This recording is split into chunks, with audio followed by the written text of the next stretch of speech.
ચીનમાં 14 માળની ઇમારતમાં ભીષણ આગ. શોપિંગ મોલમાં લાગેલી આગ બિલ્ડિંગમાં ફેલાઈ 16 લોકો ભળતું 30નું રેસ્ક્યુ. જીવ બચાવવા મહિલા કૂદકો મારતી નજરે પડી.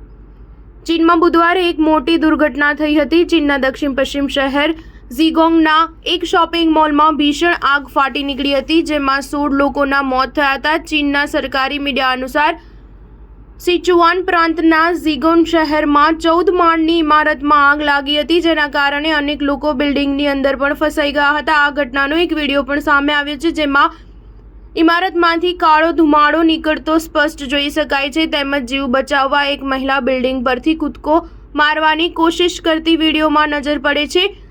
સરકારી મીડિયા સીસીટીવી અનુસાર આગની માહિતી મળતાની સાથે જ 300 ઇમરજન્સી કર્મચારીઓ અને ડઝનબંધ ફાયર ફાઇટરની ગાડીઓ ઘટના સ્થળે મોકલવામાં આવી હતી. ઇમરજન્સી વર્કર્સે રેસ્ક્યુ ઓપરેશન હાથ ધરીને લગભગ 30 લોકોને બિલ્ડિંગમાં લાગેલી આગમાંથી બચાવી લીધા હતા. સ્થાનિક અધિકારીઓને ટાંકીને એવું કહેવામાં આવ્યું છે કે પ્રારંભિક તપાસમાં જાણવા મળ્યા પ્રમાણે બાંધકામનું કામ ચાલુ હતું, જેના કારણે સ્પાર્ક ફાટી નીકળ્યો અને પછી આગ ફાટી નીકળી. જોકે હજુ સુધી સત્તાવાર નિવેદન બહાર આવ્યું નથી. ચીનના ઇમરજન્સી મેનેજમેન્ટ મંત્રાલયે ગુરુવારે એક નિવેદનમાં બચાવ કાર્યકર્તાઓ અને પ્રાંતીય અધિકારીઓને શક્ય તેટલી વહેલી તકે આગનું કારણ શોધવા માટે જણાવ્યું હતું. તેમજ આ દુર્ઘટનામાંથી બોધપાઠ શીખો, જેથી ભવિષ્યમાં આવી ઘટનાઓ ફરી ન બને. ચીનમાં આવી ઘટનાઓ સામાન્ય બની ગઈ છે. ભૂતકાળમાં પણ ઇમારતોમાં આગ લાગવાની ઘણી ઘટનાઓ બની છે, જેમાં